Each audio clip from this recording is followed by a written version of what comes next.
High বন্ধুরা, আজকে একটা রেসিপি ভিডিও নিয়ে এসেছি। আজকে করব ওলের ডাঁটা সর্ষে লাগছে, ওলের ডাঁটা, সর্ষের তেল, কালো জিরে, শুকনো লঙ্কা, হলুদ, সর্ষে আর লবণ, চিনি আর একটা লেবু। এটা কেটে কড়াইয়ে বসিয়ে কড়াইয়ে জল দেবো। কড়াইয়ে জল দিয়ে ডাঁটা কটা ভালো করে সেদ্ধ করে নিতে হবে। একটু লবণ দিয়ে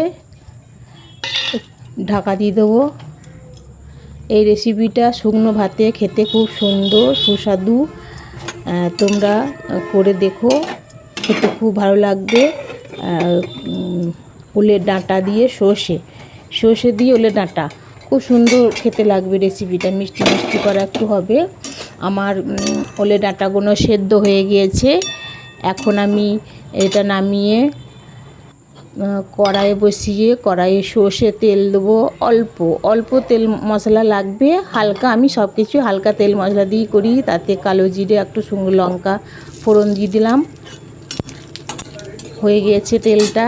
এরপর ডাঁটাগুলো দিয়ে দেবো।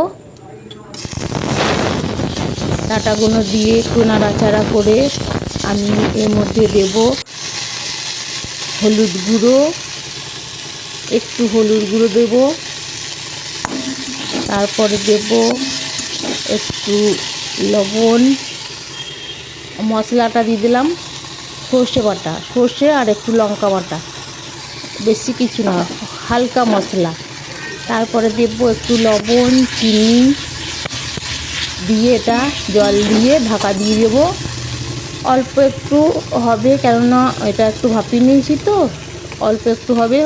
শুকনো শুকনো করা হবে, তোমার বেশি একদম রস লাগা যাবে না, শুকনো শুকনো করা হবে। নামার মুখে একটু লেবু দিয়ে নামিয়ে নিতে হবে।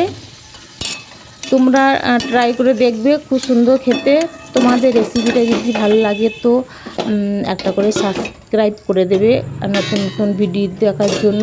পাশে থাকা বেলটা টিপে দেবে, তাহলে তোমরা সব ভিডিও আমার দেখতে পাবে। আমার সর্ষে ওলের ডাঁটা হয়ে গিয়েছে, একটু লেবু দিয়ে এটা নামিয়ে নিলাম। আর তোমরা আমার পাশে থেকো, সব ভিডিও দেখো। আর একটা করে লাইক অবশ্যই করে দিও, আর একটা করে শেয়ার করে দিও। সকলেই এটা করবে বা খেতে ভালো লাগে।